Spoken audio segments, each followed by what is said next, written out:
I miss you too, man. What's going on over there? You know, what have I been missing? Not a goddamn thing, Joey. You haven't been missing anything. You're looking at you're looking at the lone wolf, man. I'm all by myself out here now. Rogan left, you left, Theo left. Everybody else got canceled. So I'm out here by myself, brother. Josh Wolf left already? He leaves, I think, in a week or two to Nashville. Wow. I know, man. How's it looking over there? You know, it looks like freaking zombie apocalypse, man. Same as when you left. So I don't, you know, I'm giving it 6 months before I make any irrational decisions. Yeah, I started looking at properties in Texas. I started looking in Nashville. I started looking all over, and then I was like, because I'm moving the whole family, kids, mother-in-law, father-in-law. So I decided not to rush into anything and just give it about 6 to 8 months before I decide. It's just to see how everything plays out, let the election go on. But I'll tell you and Joe leaving, man, that was tough, man. You know, I feel super alone out here. I'll be honest with you, Joey. I felt super alone out there when I was there with everybody there. I never saw anybody, you know. Yeah, we got to see each other at the store, and that was it. You know, there's a lot of people don't understand. I was coming to New York the week of the 9th to do comedy and to finish shooting a movie. And I was going to go, I was doing Nyack on the 12th. And that morning, I was going to look at houses in Bergen County. So I was already thinking of moving way before this. Before everything hit.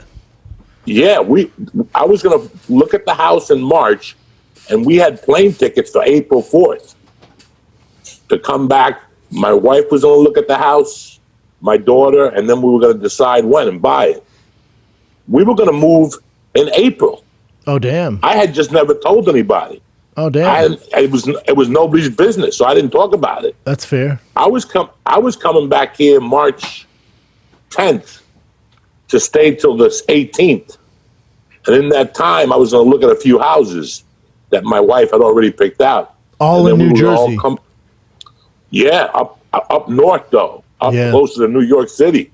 Oh, damn. We were going to live like in Bergen, somewhere up, 10 minutes from New York City type deal. Yeah. That was the original plan. I had already the tickets for April 4th.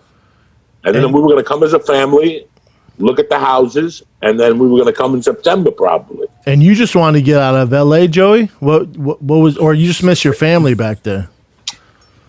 I came back to shoot a movie for 3 weeks, and I was walking around the city. I'm walking around Jersey, and I just thought to myself, what the fuck am I doing in life? I'm either at the store 3 nights a week, and I do 2 podcasts, or I'm either on the road 3 nights a week, and I'm doing 2 podcasts. I box, I lift, and I spend time with the kid. It was like, I was happy about what was going on, but it was becoming too easy. Yeah, too comfortable. I was too comfortable. Everything was 2 blocks from my house. So, and that was one reason. And the other reason, I was just sick of being alone. I was sick of spending Christmases alone. I would look at, Facebook and see my friends in Jersey eating like fucking savages, peppers and all this shit. The good stuff. And I'm fucking in LA, alone on the holidays with a couple stragglers that don't have families. And it was just time to leave. It was just time to go. That's it. You've been here a while, though, man. Like my wife said something to me. She said, with Joe and with Joey, they've been here a lot longer than you. They've been doing it so much longer. So for them to feel like they've done what they need to do in LA, you guys been doing it, 20, 30 years, man. I was in LA for 23 years. It's a long time, Joey. That's a long fucking time. I did my time. I did the movies. I did the TV show. I did the specials.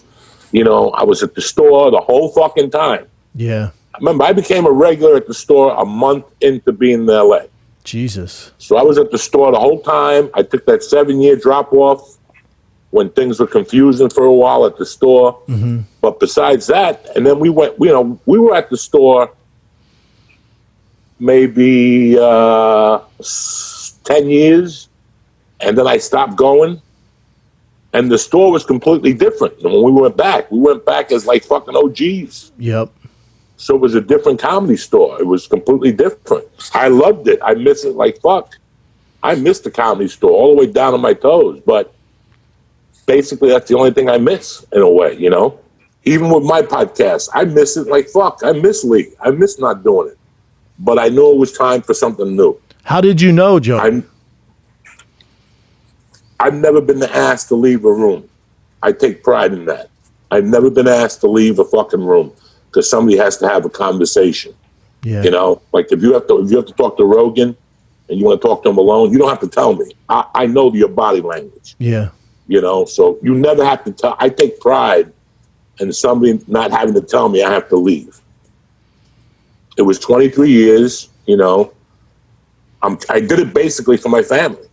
I did it so they could have a normal fucking life. Yeah. You know, my daughter's not in the business and my wife is not in the business. Why should she be surrounded with those fucking mutts? Yeah. You know? And it was at her school. It was, you know, anywhere you went, it was like you were being judged by your Twitter numbers or your followers on fucking Instagram. You know, judge me for being a fucking man, not for fucking having a million followers, you know? So it just got a little bit fucked up, and I wanted to bring it back to normal. And this was the only way I could do this normally. And trust me, I went through tons of anxiety over this. You know, I lost sleep. But you know what? My daughter's in school twice a week. She's happy. Today there was no school. It's a Jewish holiday here. That's right. So I took her to the fucking park, and she had a play date at the park till 1:30. We came home. Now my wife took her for a flu shot. Then we take her for kickboxing at 5. And that's it, man. That's my fucking day. How about when I got off stage at the Laugh Factory, right away you go, bro, I figured out what you look like. I'm like, what? This is in front of a bunch of other comics. I'm like, what? You're like, you look like a Rottweiler who got his shit together. Oh, you do, bro. Yeah. Come on, man. I'm just saying, dude. Grab that mic, son. You do, bro. Look.